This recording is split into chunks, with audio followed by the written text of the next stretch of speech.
And yeah, you can share the screen also. Yes, good morning, Lalitha ji. Welcome to our India Home Sessions. Yes, it's all yours now.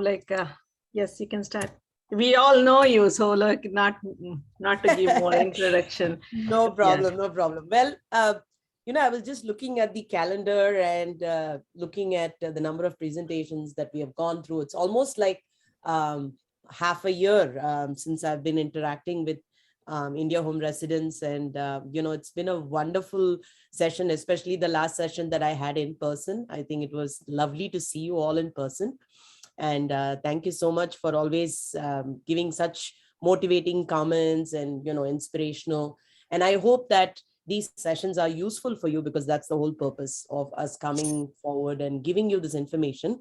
You can get all this information today on Google. There is so much access to all the information. But when you actually make sense out of it and how it applies to each demographics, whether it is older adults, whether it's young children, whether it's growing adolescents, so it has to be very applicable. Information is available in galore, but it has to be very applicable. So today's session, actually, I was very motivated because it's summertime and it's activity time. You can be out there, you can do a lot of fun stuff, you can grow your own garden. And last session, because it was International Yoga Day, we spoke about how to eat a yogic way. So I just wanted to kind of continue on that same path and talk a little bit more about one very effective management of how you can reverse aging. 20 years ago, 25 years ago, there was a lot of topics about, how you can avoid aging, or you can probably restrict or stop or delay aging. But reversing aging was something which is a very, I would say, very novel topic at that point. 25 years ago, when I came to this country, I'm talking, it was still new, and there was not as much research, or at least the available resources of how you can reverse aging or understanding was still not enough. Today, we have enough information to tell us that whatever age you are, it doesn't matter. We are all aging, whether you're a newborn or whether you're a 90-year-old or you're a 100-year-old, we are all aging to a certain extent with chronological age or years. But that being said, your biological clock or your biological aging or your physiological aging, as in your body, how it ages, can definitely be reversed in many different ways. And we have seen that with science and with yoga. For example, it's a very, very possible and a plausible factor, which is non-invasive. When I say non-invasive, you don't have to put a lot of medicines in your body. You don't have to put a lot of external factors to help with reversing of aging. Now, in terms of food, yoga, so we already know that when you do yoga, you do a lot of breathing exercises. The better you breathe, you can increase your lifespan by so much. There is calculations for that people have done. And so there is, that science is already there. But what about for food specifically? So Geeta ji, if you want to go ahead and start the presentation. And I'm going to actually split this up into two sessions. This session and then the session following this, where we are going to have another one. Is it playable for you?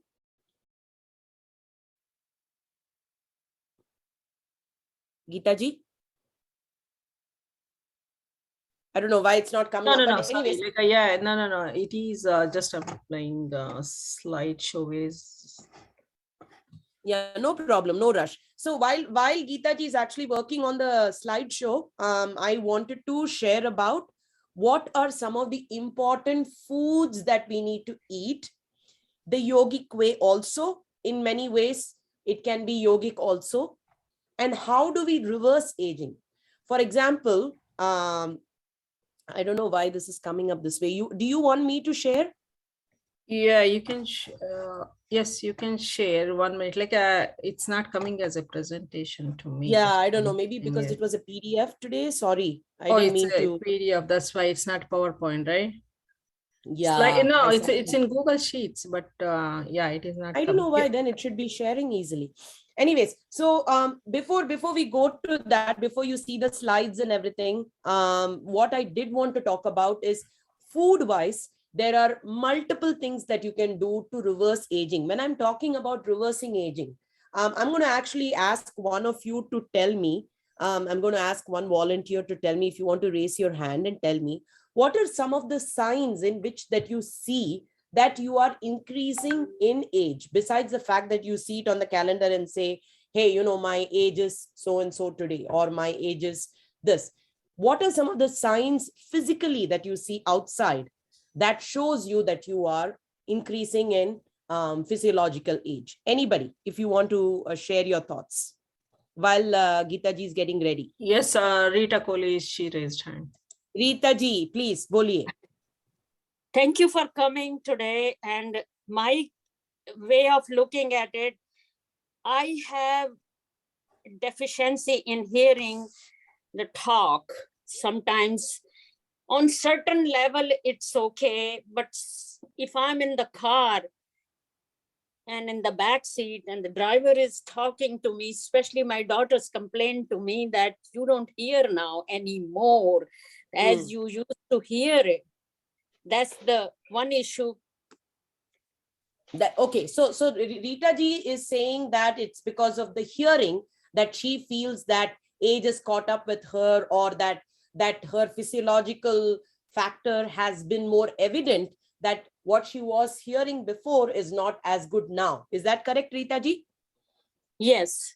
Okay, good. Anybody else who can tell me physically, how do you see some of the ways that you're aging? I'm looking for one particular point which actually talks about a physical, it shows in your body in some way. If somebody can please tell me. Wrinkle. Wrinkles. So that was Hemba ji, correct? Namaste. Sorry. Namaste. No problem at all. Yeah. So Geeta ji, I'll share, is it? Yes, try it. Yeah. Okay. You've given me sharing options? Yes, I did. Okay. All right. Let me go ahead and share. Hold on a second. So Vimbaji was telling that you can actually show the signs of wrinkles in your body when you are talking about aging. Now, what I am going to share here is, sorry, let me open my presentation. So if you actually look at the reversal of aging, is everybody able to see the screen, Geeta ji?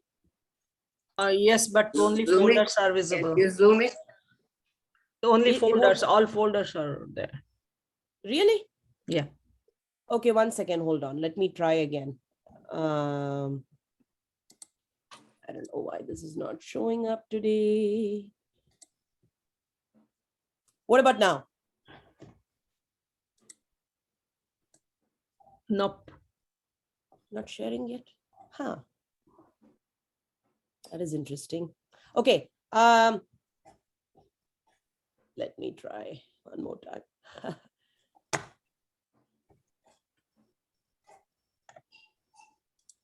Full screen. Share. Let me open it and then share. Sorry, very sorry. Technical glitch today, but we'll make up for it.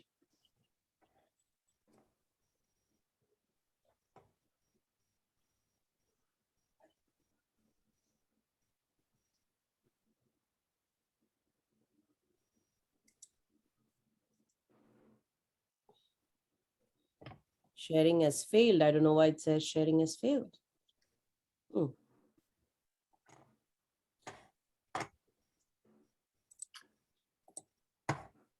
Desktop. Okay. Now let me try again. Your desktop came. Yeah. Now you click on it. Yeah. Yeah. What about now? Yes. Okay. Good. Thank you, my Lord. All right. Sorry, everybody, for that little glitch there. So in terms of reversing aging, there are multiple ways. As Vimbaji was saying, when you have wrinkles on your face, that is one of the ways that it shows physiological aspects of aging. And skin, for a matter of fact, is one of the organs that will show you that you do start aging from the time you're born. You will see, of course, you won't see wrinkles on a baby's face, but there are specific conditions, physiological conditions that even shows that there is wrinkles that, which is very evident at a very younger age. And this can be because of certain deficiency factors. Another way that you also see is the natural graying of your hair. The gray matter inside your brain probably becomes a little lesser at that point, and the gray matter outside increases, right? So that is another way you can show aging. And then, of course, aches and pains, a lot of inflammation in our body, that shows up when your chronological ages goes up. Then the functionality of your body, the slowing of your body, right? Activities wise, what you were able to do when you were 15 years old versus when you are 50 years old is slightly different. That being said, some of the ways that they have done research with eating the right type of foods, living the style of lifestyle, doing the right type of exercises, they have shown that a significant amount of these slowing factors, these wrinkle factors, this sight factors, this hearing factors can all be reversed. And this is called neuroplasticity. It's a very hot topic today, and it's been studied for many, many years now. What neuroplasticity basically is, that your brain rewires itself. So if you actually take your brain out and kind of use a little, electrode to kind of rewire it, or kind of put the wires differently, you can bring some new evolution to your activities, to your body. In effect, if you treat your body as a machine, and if you take the main the motherboard, which is your brain, and you rewire the brain, you can actually see some of those activities reversing. And that can be with reversal of, your wrinkles. It can be reversal of growing better hair. It can be reversal of moving faster. It can be reversal of reducing inflammation, so on and so forth. So how do you do this with food is our topic of interest today. And so that's what I wanted to talk about. From your brain to your bones, what you eat matters. So help yourself to some age-defying foods. When I mean age-defying foods, it doesn't mean that you're, you can completely stop from whatever is physiologically happening with increasing age. I'm saying you can reverse some of those factors. You can slow some of those factors. So a person who may be 75 years old can reverse some of these factors and make his or her heart, lungs, every part of the body functional to become more like a 45-year-old or maybe like a 55-year-old. There is possibilities. People have done research and they have seen that with food it's possible. So what are some of the anti-aging foods? We have spoken about these many times in different topics, in discussions that we have had. But today I'm going to become more specific about some of the things, because, in any number of times, even for me as a dietitian, even being in the field, unless I actually think about the topic or I actually dwell in the topic, I tend to forget. We are all that way, right? On a daily basis, when we're eating certain foods, we'll say, oh, Lalitha had told us that omega-3 is very good for us. But how many of us are able to remember to put that in our everyday meal? That is why this education and this reminder kind of keeps, giving you like a memory jog, and you're able to keep up with eating healthier. So omega fatty acids, this is a very important entity in your food, and you generally get them as something which is a precursor. Yani ki whatever you need of omega fatty acids, you only get the precursor of that from your food. Then your body makes it inside your system, which means, let's say if I'm a vegetarian, there is a certain number of precursors that I can get. If I'm a non-vegetarian, as in a meat eater or a fish eater or an egg eater, then I may get other precursors or factors that can help you make these omega-3 fatty acids. I'm not going to name the names because these names are pretty complicated. Even if you're able to just remember it as acronyms, EPA, DHA, ALA. EPA and DHA comes from non-vegetarian sources. ALA comes from vegetarian sources. These slides are going to be available for you. Please remember, my dear residents. So don't break your head about knowing the names. I really want you to put in your mind, where can you get it from? That is more important. So like I said, EPA, DHA is something which you can get from non-vegetarian sources. ALA is something which you can get from vegetarian sources. And as the images indicate here for you, you can see that if you eat eggs, you eat olives, you eat flaxseed, you eat chia seeds, you eat almonds, you eat avocado, you eat salmon, a lot of the cold water fishes are all high in mackerel, for example, are all high in omega-3 fatty acids. Also, vegetarian sources, a lot of your seeds, especially chia seeds, your spinach, your tofu, your cauliflower, your cruciferous vegetables, broccoli, a lot of your melons, your nuts, olives, these are all rich in omega-3 fatty acids of the ALA sources. And actually, the omega-3 fatty acids helps in maintaining the heart health, the brain health, the kidney health, the eye health, and the skin health, which is actually some of the main important organs in your body. Hi, is that Jason? Which relevant. Jason, I got your please... number from the company. Thank you, Geeta ji.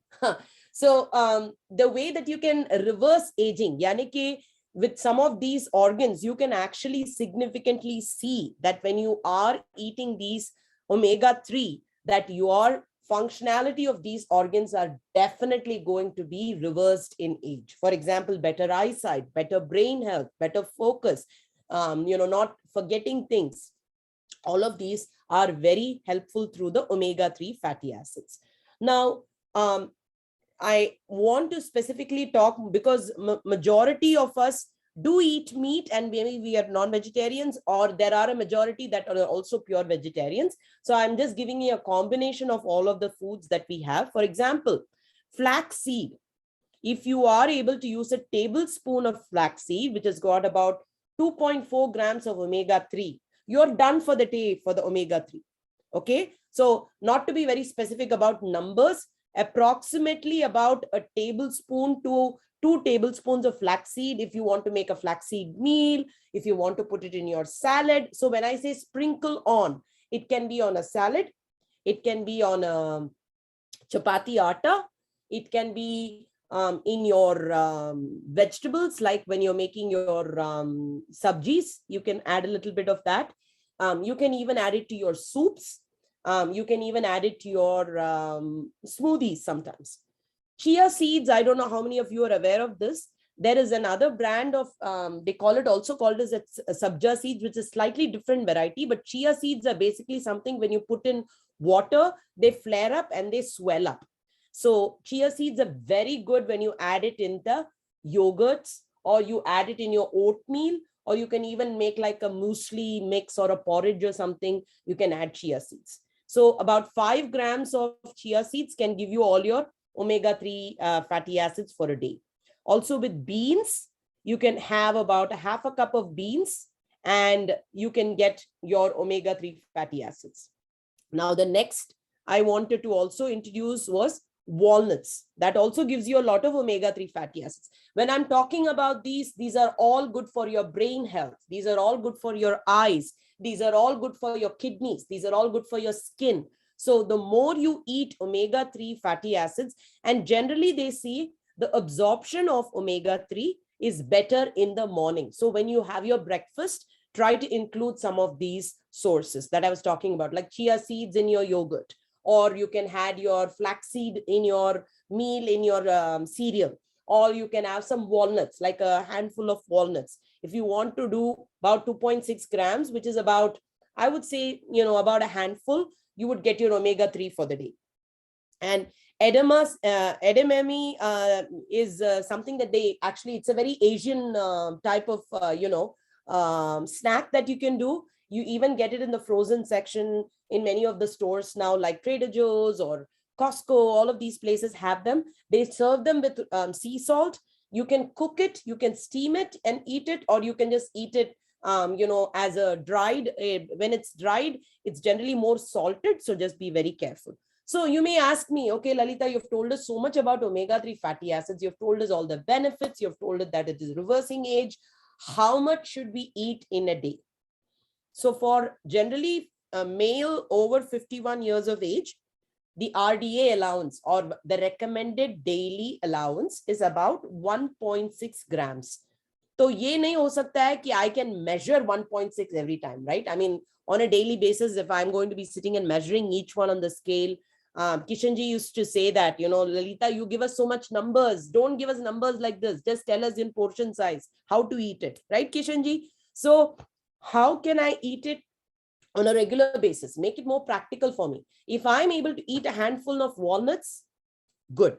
If I'm able to eat a half a cup or a cup of edamame, the seeds, whether it is cooked or steamed or it is eaten as a dried, source, you're good.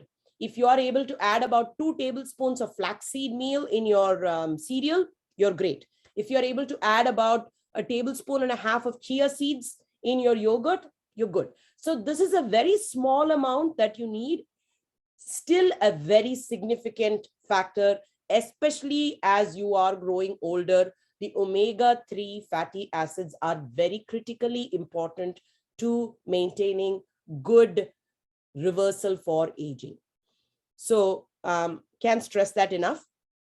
Now, the next important thing that we, the hot topic today, everybody, we talk about protein, protein, protein. Are you getting enough protein in your diet? Are you able to get protein for breakfast, lunch, and dinner? Are you able to get protein for immunity? Especially after COVID, because we are also concerned about immunity factors. Protein is a very, very critical, very important thing in our diet.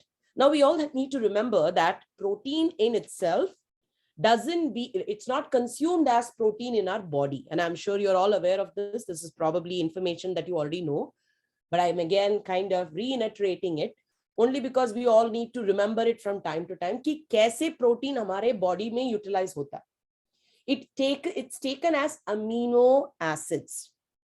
So when you take a source of protein, let's say you take half a cup of dal, or you take about 10 cubes of paneer, or you take a cup of yogurt, how does it actually get utilized in your body? There is something called the essential amino acids, which you really direly need in your body. And then there is the non-essential amino acids, yani ki jo you don't need as many. The essential amino acids help to maintain your your structural body functioning.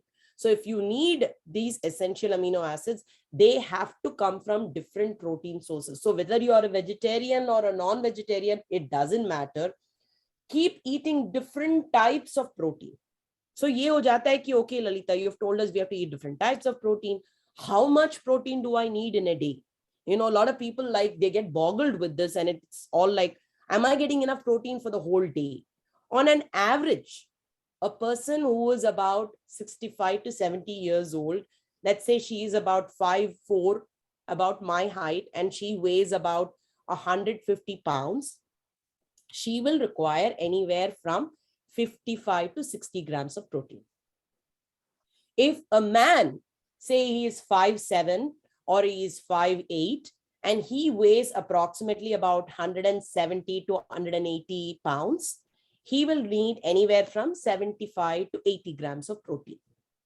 So this is how they have calculated the protein for a day. So there they are saying that 1.2 to 2 grams, 2 grams per kilogram of body weight. We always measure ourselves in pounds. So if you are measuring in pounds, you just divide by 2.2 and become for kilo, if everybody is understanding that. So let's say for a person like me, I'm 5'4", I'm 130 pounds. I need anywhere between 60 to 65 grams of protein. And if I'm vegetarian, majority of my protein is going to come. If I am not vegan, then it's going to come from my dairy sources, from my nuts and seeds, and from my lentils and pulses. So the RDA, which is the recommended daily allowance of protein for a day, is 0.8 grams. So you will be asking me now, Lalitha, you just told us 1.2 to 2 grams, and now you're telling me it's only 0.8. It's a little confusing. Don't give us numbers. No, please understand that these are estimated values. So they'll take a bunch of people, make a study, and they'll say, okay, this is the average amount of protein you have to take. But with age, as you are reducing in your immunity, as you're losing muscle, all of these factors considered, you do need an extra protein to cushion for that. And that is why you're taking anywhere between 1.2 to 2. And if your immunity is suppressed, let's say you have a kidney disease, or if you have a bone disease, or if you have osteoporosis, or you have osteoarthritis and other diseases, the protein requirement will change accordingly also. So bottom line here is, how will I get about 30 grams of protein? I'm just saying not even 60 grams. I'm talking about 30 grams of protein. If I eat about 100 grams of cooked chicken breast, for example, the size of my palm, itna bada, jo hai, this is about 6 ounces, I can get about 100 grams of protein. If I eat about 100 grams of tuna, same measure, I'll get, not 100 grams of protein, sorry, 30 grams of protein. If I eat salmon, same amount. If I eat 250 grams of cottage cheese or any type of cheese, 250 grams is approximately half a cup. So that would be about 4 ounces. If I eat 4 eggs, I'll get about 30 grams of protein. So these are just measurements. If I eat about a cup, half a cup of or cup and a half of kidney beans, that will be cooked, boiled. If I eat that, that will be about 30 grams of protein. So getting your protein for the day is not very difficult, but distributing it throughout the day is very, very important. For every meal, you need a little bit of protein, and you do have a lot of sources, whether you're a vegetarian or a non-vegetarian, you do have a lot of different sources that you can get your protein from. Now, what all can I do? I'm just going to give you examples again here. And today we are actually going to make a meal which is strictly rich in your amino acids or protein. And we're also going to talk about, today we're only talking about 2 things, the omega-3 fatty acids and the protein. We are not going to talk about the other things with the reverse age. We'll add that for the next class, session. So easily increasing your protein intake is possible. Add a side of Greek yogurt and berries to your normal breakfast, or you could have an oatmeal with a little bit of walnuts in it and add some blueberry to it, or you could have a yogurt with some chia seeds in it and add some almonds to it, or add, I know a lot of you have even said that oatmeal is one of your favorite breakfasts. You can even add some dried cherries to it, and you can add some walnuts to it. That can also be a good protein intake. Add some lean protein to your salad at lunchtime. Lean protein, yani ki something which is not heavy in fat. Protein, when you're talking about something which is rich in protein, concentrate on the protein factor, not on the fat factor. For example, if you're making a dal tadka, if you are having a lot of lentils in it and mixed lentils in it, and if you are making it with less ghee or less fat in it, the protein factor is what is more important there than the, I know taste is also very important, and you can maybe add a little bit of ghee to enhance flavor, but the protein should be the more important factor and not so much the fat there. Now you can even do a snack in between. You can do your edamame seeds there. You can do a handful of walnuts, or you can do some cheese and crackers, or you can do some people even like to, if they're a non-vegetarian, they can even do an egg. They can do some cottage cheese. All of these can be snacks in between. Also make sure that at least 1/4 of your plate is again protein at dinner time. So ye jo protein ka factor hai, it's very important, not just because you're growing, you're an adolescent, also when you are increasing in chronological age. I'm not going to call it aging, because we are calling about reversing aging. If you've taken enough protein, you can delay and reverse majority of the aging factors that happens to you. So here I'm going to stop sharing after I share this next slide, and I'm going to work with you in putting together a meal. Kavita ji, hopefully you can help me out to write it down, or Geeta ji, sorry. Hi, Kavita ji, how are you? Good. Good. Awesome. I was busy looking at the slides now, so I forgot to say hello to you. So we do have so many different sources here, my dear people. We have Greek yogurt, we have egg, we have beans, we have lentils, avocado, you name it and you have it. Protein sources itne sare hai. We don't realize it, but adding it each time to each meal conscientiously and making sure that we get on an average about 60 grams, what I was talking about. If you're about 130 to 140 pounds, or let's say 150 pounds, female, about 65 years of age, you need about 60 grams of protein. If you're a male, you need about 70 grams of protein, around that same age factor, but maybe around 180 pounds or so. So generally, protein is directly proportional to your weight also. But that being said, your protein requirement is also based on your immunity factors and also based on your bone loss, also based on your muscle loss. Sometimes if you're underweight, you will require more protein. Sometimes if you're immunosuppressant or you're taking immunosuppressant drugs, if you have kidney disease, protein requirement will differ. So please pay attention to these factors. So you've got a whole list of protein foods here, and each one, you know, it's not one is better than the other. It all depends on your choices.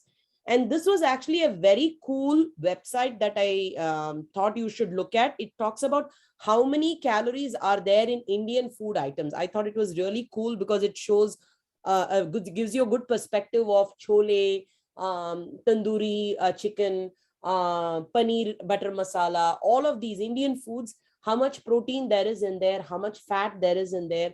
And it talks a little bit more in detail. So you can browse at the website when you get some time.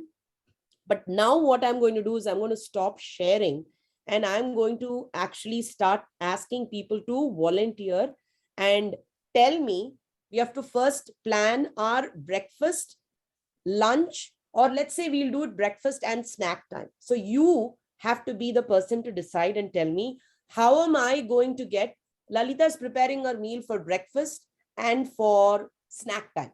And she needs omega-3 fatty acids. Depending on what we spoke about, she needs anywhere from for men, it was 1.2 and women, it was 1.1. So I've told you the numbers. Now I'm going to put you to task and you're going to tell me, if Lalita has to get omega-3 fatty acids in her meal, what should she eat?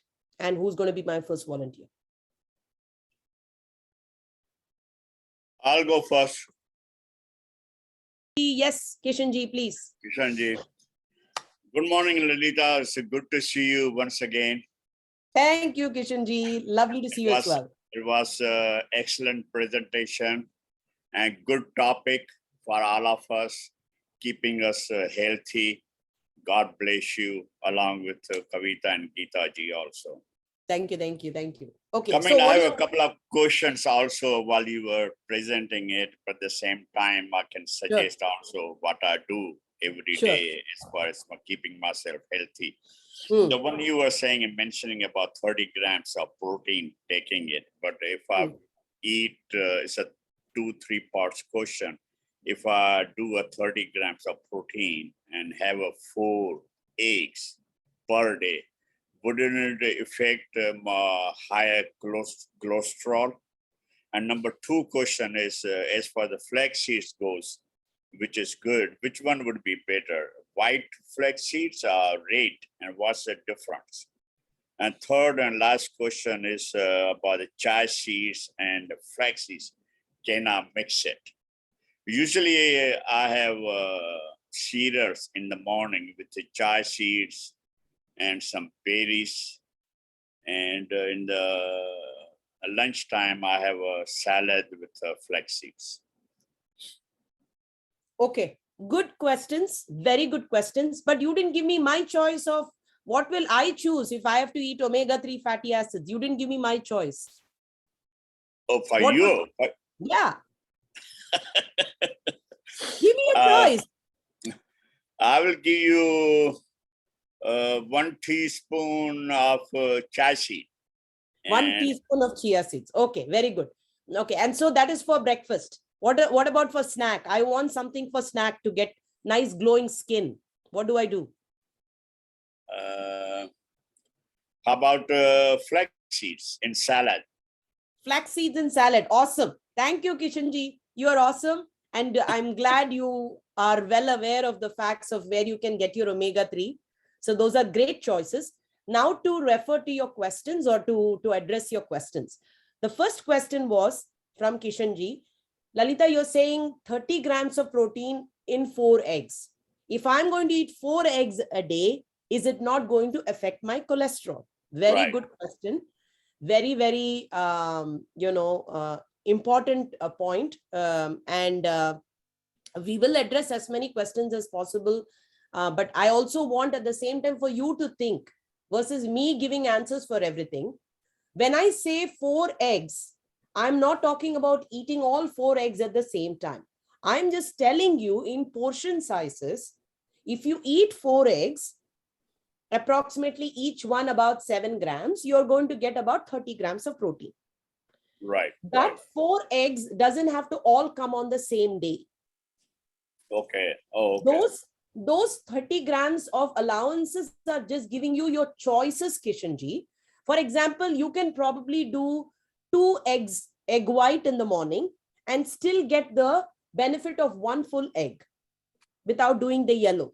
But gone are the days where you actually get concerned about cholesterol from egg, because we are not getting cholesterol from egg. We are getting cholesterol, or our cholesterol is not something we eat from food. Our cholesterol goes up with the type of fat that you eat, which is saturated fat, like butter, or the fat that you get from animal foods, or the fat that you get from milk products. Those are the ones that increase your cholesterol.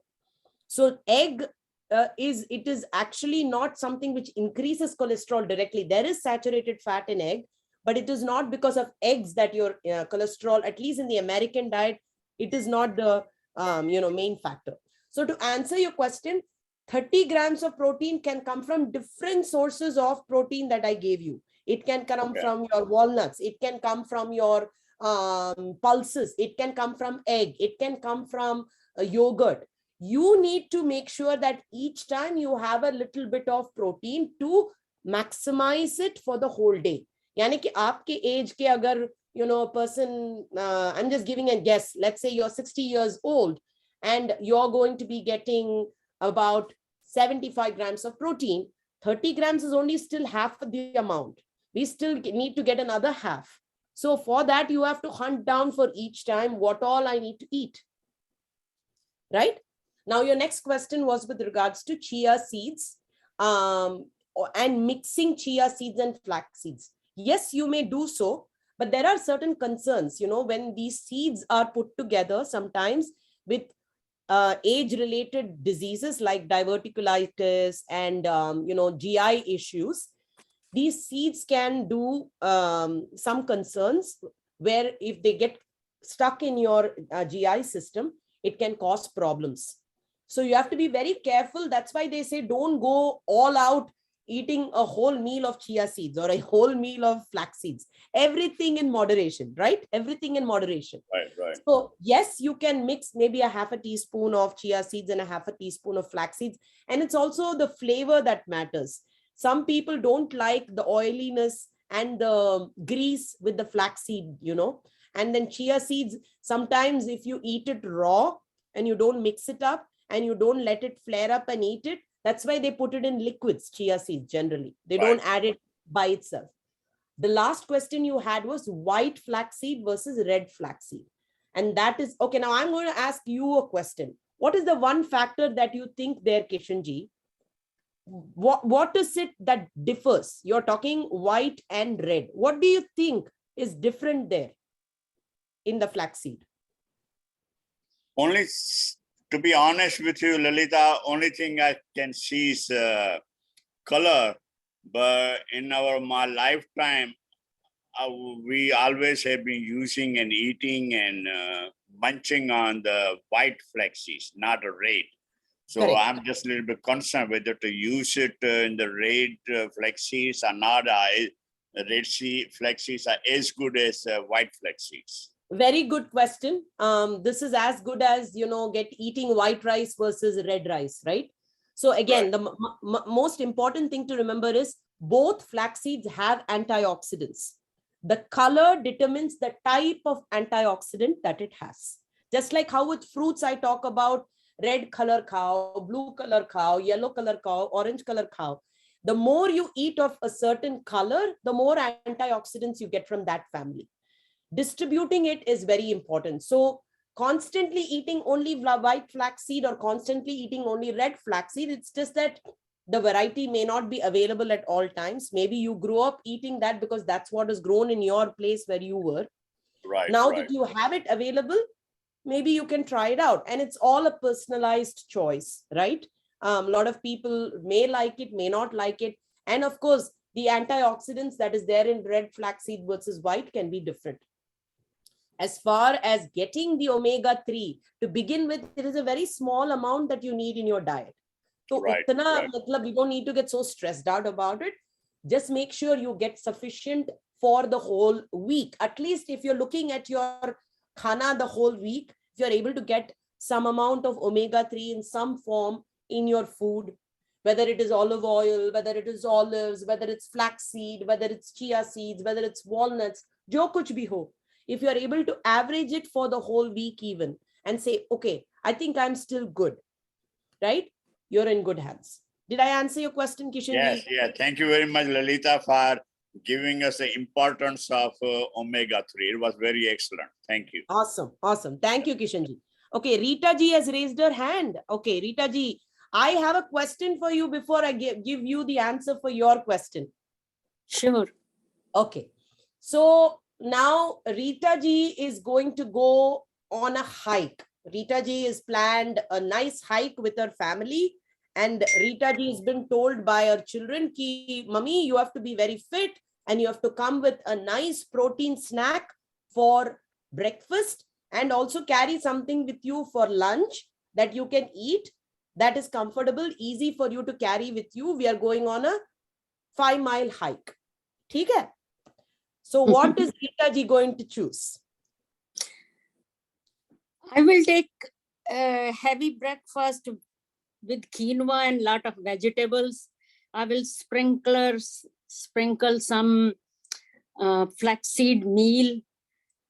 And when it's ready and ready to eat, I will put some blueberries on it and my hot tea. And to take it with me will be, I make upma out of moon sprouts. That sounds yummy. Okay. Yeah. With different color of bell pepper, green, red, orange, and some walnuts. And that I will take it with me in a thermos so that I can eat it hot. I like hot food, not cold. Wow. मैं तो आ रही हूँ आपके साथ hike में. Anytime. I have one question. Ji, please.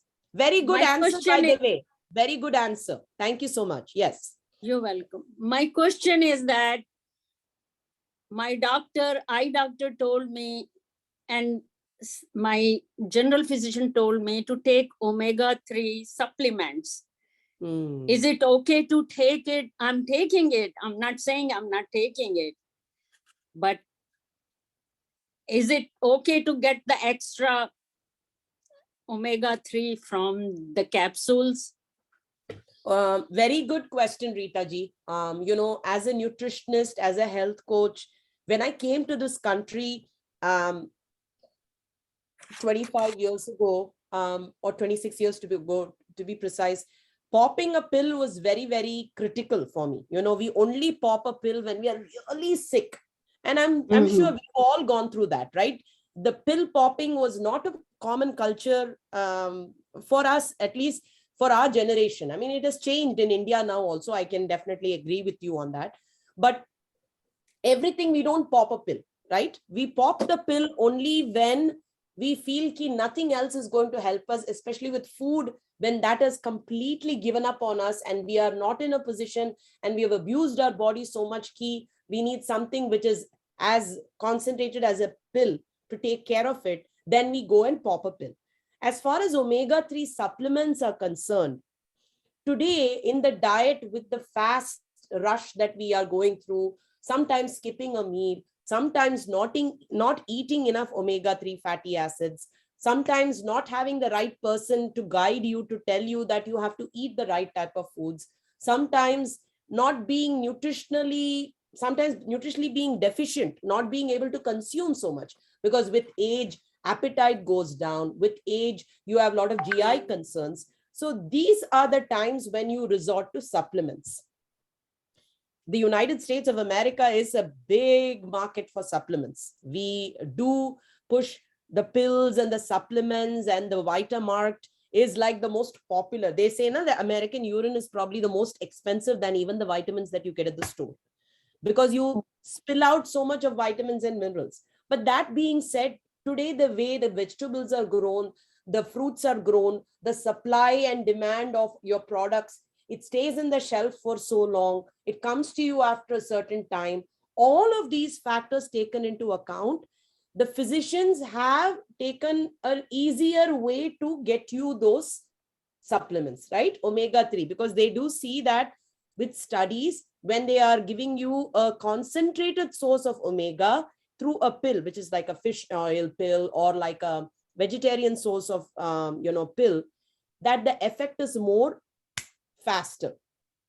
You can definitely get it from food also, but it has to be a conscientious effort to take it every single day. So just going back to Kishanji's dialogue of discussion, or going back to your question, anything in moderation. If you are asked to take 1 capsule a day, that is quite okay. But before you resort to that capsule, if you are able to get it from food, because people have shown, and we do have the capacity of treating our body with food before we put the pill into our system. So Rita ji, the answer to that question is yes, you could probably take it, maybe take it as a supplement as needed, maybe once or twice a week, but still make the conscious effort of taking the omega-3 from food sources first. Thank you. Thank you very much. Sure. Anybody else? Okay, now I have a question for all of you, and let's see who's going to give me an answer. So my next question to you is, I have concerns with increased LDL cholesterol. Okay, increased LDL cholesterol. They call this the bad cholesterol. Jo, when it gets affected, when it affects your heart, your cholesterol raises, and the doctor says you may have to go on a cholesterol lowering pill. And I am not supposed to take so much of saturated fat. Okay, guys, please remember, I cannot take so much saturated fat. My LDL cholesterol is over the roof, but I have to get omega-3 fatty acids in my diet. What would be the few sources? I'm not going to say anything more than that. I told you that it should not be a saturated fat, and it should be omega-3 rich, and my LDL cholesterol is high. What do you think would be some of the things that I could eat, which is not only high in omega-3, but also increase amount of fiber in it? Anybody, please. How about nuts, almonds? Who is talking? Can you please introduce yourself? Yeah, my name is Kiran. Kiranji, namaste. I'm not able to Namaste. see you. 1 second, Kiranji. Okay, yes. How about nuts? What kind of nuts, Kiranji? Walnuts, almonds, Walnuts, almonds, and pine nuts.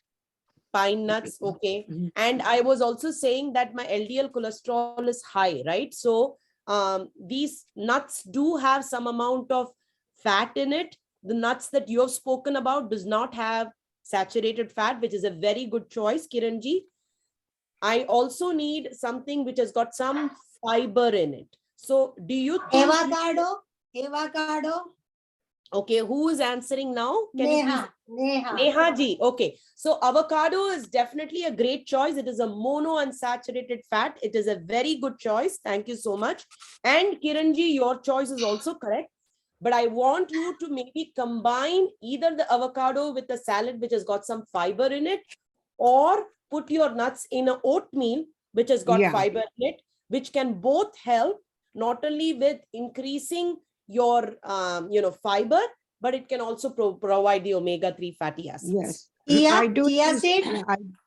I do Yeah. use in the oatmeals Okay, or very in the good. Yes. cereals. In the Yeah. cereals. So All see, kind of food and vegetable.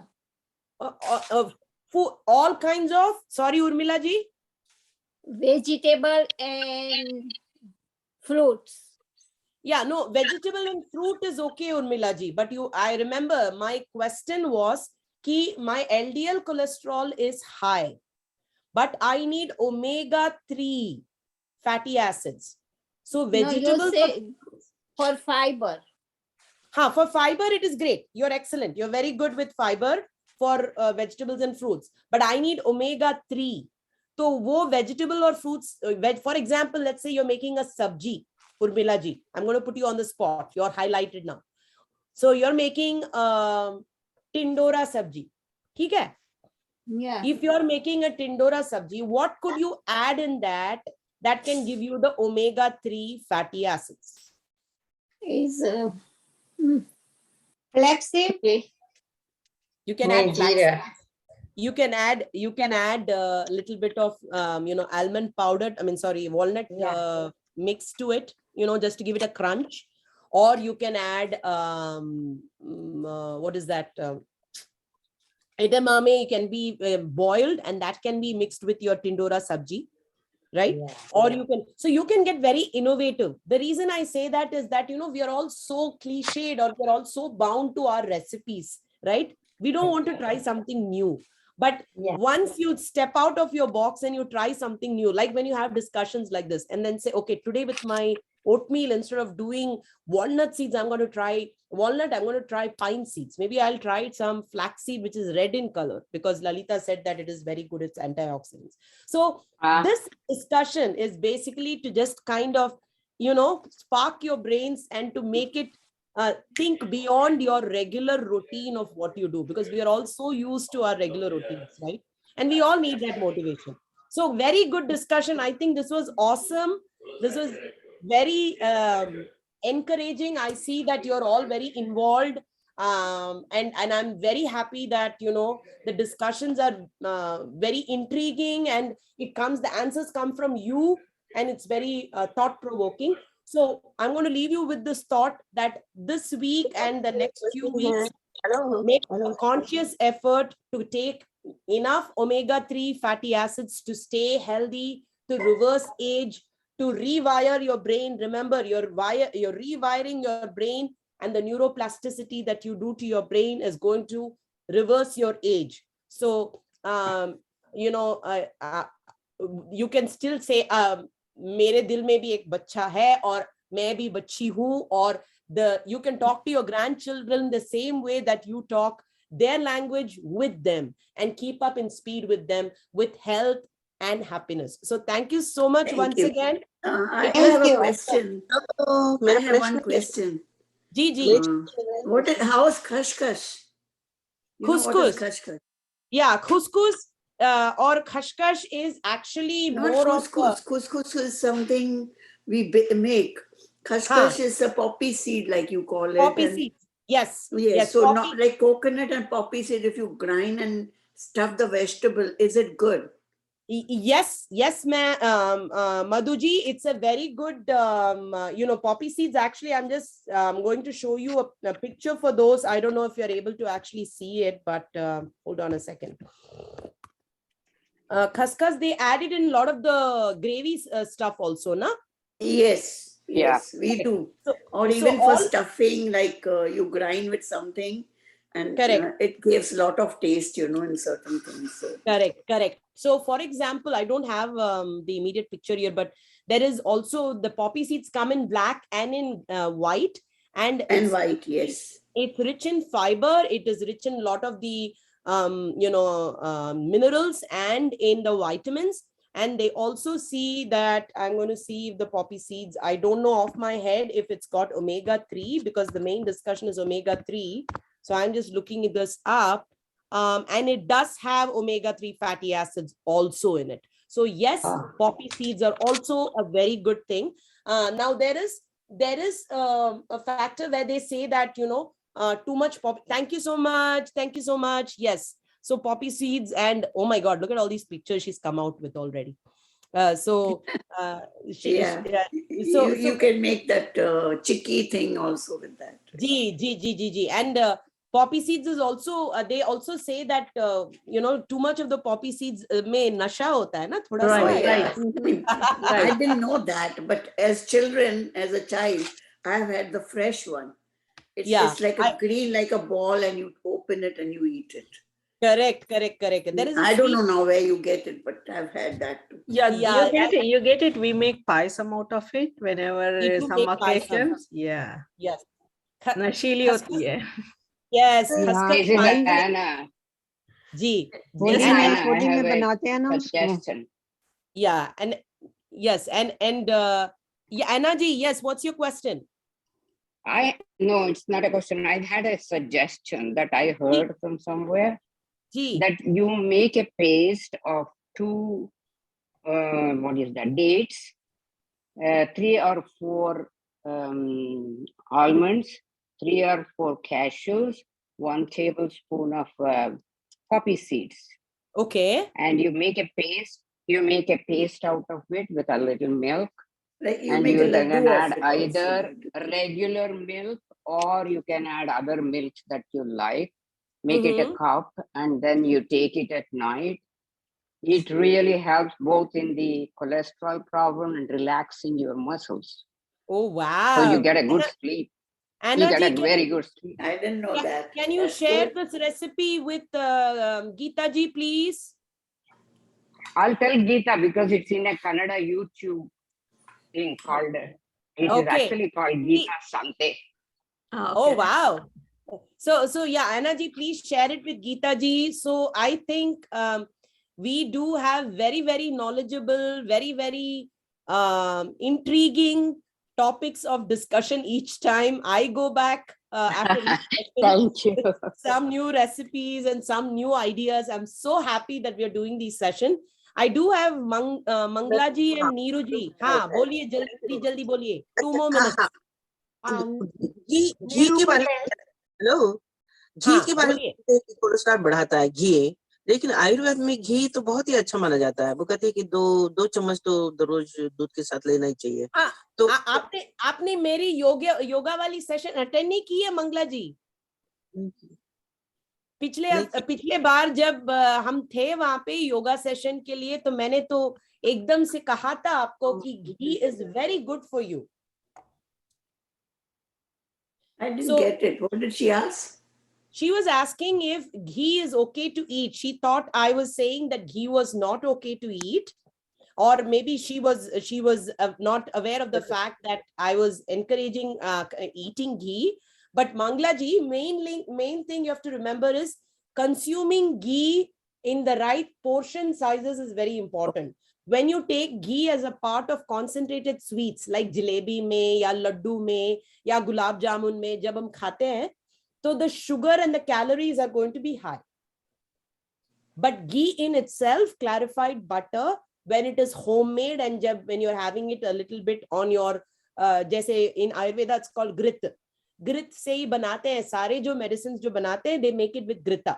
So ghee is good for you, and they have found out today with the Western medicine also that there is a factor called conjugated linoleic acid, CLA, which is very good from ghee. So having a little bit of ghee in your rice, having a little bit of ghee in your vegetable, thoda sa, when I say little bit, in moderation, not having 4 gulab jamuns with ghee fried. Hai na? That we have to be careful. You can have 1 gulab jamun or maybe 2. Okay. So yes, so you can definitely have some ghee in your diet. I think there was one more person who had a hand raised. Yes, Neeru ji. I was healthy as usual. Yesterday, I went to my nephew's house. We has too much pollen, and I started running nose. So with the scared thing, I did the test. So it says, "Oh, you're positive." So what is the thing I should do? Only runny nose. I have no fever, no cough, and I'm eating always healthy. So what should I do to? Good question. Yeah. if you've tested positive, Neeruji, just rest. Lot of rest, lot of fluids, increase your zinc, increase your vegetable intake, take clear soups, take vegetable soups, try to eat more vitamin C rich fruits. Your appetite might go down sometimes, but just be replenished with your fluids. With age, the main thing you need to concentrate is not get dehydrated, not allow the lungs to get affected. So if you're able to practice a little bit of breathing every day in the morning, that would probably help. Try to eat more, liquid foods that will digest easier, and try to avoid eating very heavy meals. That will probably be easier on your stomach, but eat small portions multiple times during the day. And when you say zinc, I have macular degeneration, so I cannot take too much zinc. So they stopped me Centrum Silver. So I'm only taking added two. So, okay, good. But I hope you feel better, Neeruji. I'm positive. It's going to be fine. I'll be fine in 3 days. I'm so glad. All the best, Neeruji. Thank you. Take care. Dr. Rao, did you have a question or comment? Yes. Yes. With all the people around, has anyone got a good recipe for bran to eat rice bran? Rice bran or bran? Yeah, bran. The outer layer of rice. Okay, the husk. Well, husk is even further outer layer, but the bran that is removed. The brown part. Yeah. The brown part, yeah. So the one way that we used to do in the nutrition classes is we used to actually grind the rice bran and put powder of that, or not the, put the powder from, whether it's from the wheat or from the rice. We used to make like a nice powder out of it and mix it in some of our cereals, and even mix it with rice. When you cook it, they actually make, when you make the khichdi, the Indian khichdi, you can actually mix it, Dr. Rao, but you have to soak it in water and then make it. We even make a payasam with that. Okay, so if anyone has any interesting uses across the country, there could be different ways of using rice bran, because it is several million tons that is wasted. Not used by, wasted I mean not used by humans. At least 15 million tons. Maybe we can make a nice laddu. Yeah. That calls for an interesting idea. So everybody, please start thinking about a nice recipe for bran, for rice bran. And if you have one, please share it with Dr. Rao. Anybody else comments? Isn't it they make oil of the rice bran Yes, oil? They do make oil. Yes. They do make the oil. Anna ji, please don't forget to share your recipe for the poppy seeds. Yes, I will. Okay, thank you. All right. Yeah, please. Yeah, please post for everybody. Yes. And Geeta ji, please share it with me also. So thank you so much, everybody. Stay healthy, stay well, stay happy, and look forward to seeing you all again soon. And Geeta ji will be sharing the presentation with you. And keep remembering to eat your omega-3 to reverse age, glow, and look beautiful and handsome as ever. Thank you. Bye until later. Thank Bye-bye. you. Thank you very much. Thank you very much. Very nice.